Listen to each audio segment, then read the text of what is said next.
do John Smith and King David have in common? Stay with me, I promise this is relevant. It's not the fantastical stories of bravery or triumph, but the lovely ladies these stories romanticize. Pocahontas is a household name thanks to the big cheese, but her story is a fabrication of folklore and fantasy. It was a common practice for explorers to describe their adventures through the overwhelming compassion of a princess who rescues them from certain death. In fact, when looking at the true story written in the words of Smith, the entirety boils down to one sentence. And just like that, the true story of Pocahontas became a jumbled mess of fiction. David and Bathsheba are no different. What is a common Bible story of a love affair turned bloody became the main narrative of the church. But this supposed act of adultery boils down to 5 verses that only briefly mention Bathsheba. And just like Pocahontas, the fabrication of details and intent have led to a misrepresentation of truth. So what do we know of this harrowing tale of a righteous king led astray by a lecherous woman?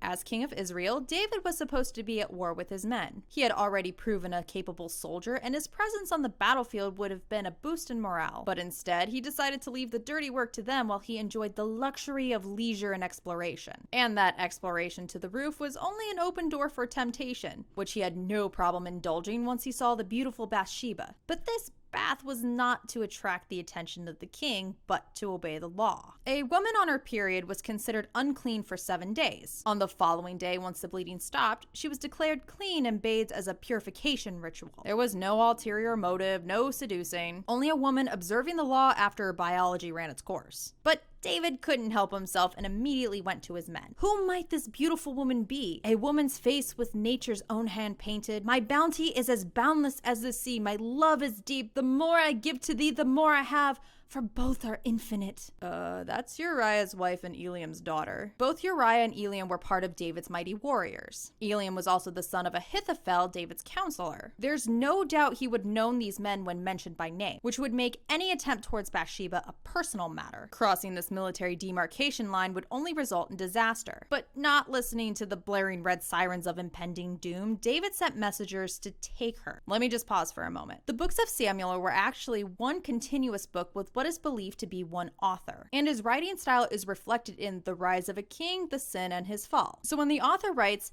David sent messengers and took her, this is not the first time this language has been used. Saul sent messengers to take David several times over. The same word choice, the same phrasing. But in these instances, Saul was trying to kill David, not bring him in for a night of wine and romance. When the author repeats the same phrase in the same book with the same rise, sin, fall plot, the tone is not one of love for Bathsheba, but danger. And this danger is one of death. Back in ye olden times of the founding fathers, Abram and Sarai were forced to Egypt due to famine, and since Sarai was a very beautiful woman, Abram asked that she lie to Pharaoh about being his wife so they didn't kill him. And he lied again with Abimelech, king of Gerar. Bathsheba was at the mercy of the king. If he wanted her, he could have her. Because if she said no, do you think David would let her return home, alarmed but relatively unscathed? She would have either ended up dead, or if she did live, her husband would likely be killed. To let the king have his way with her was an act of self-preservation for her and her husband. Once he got what he wanted, she left.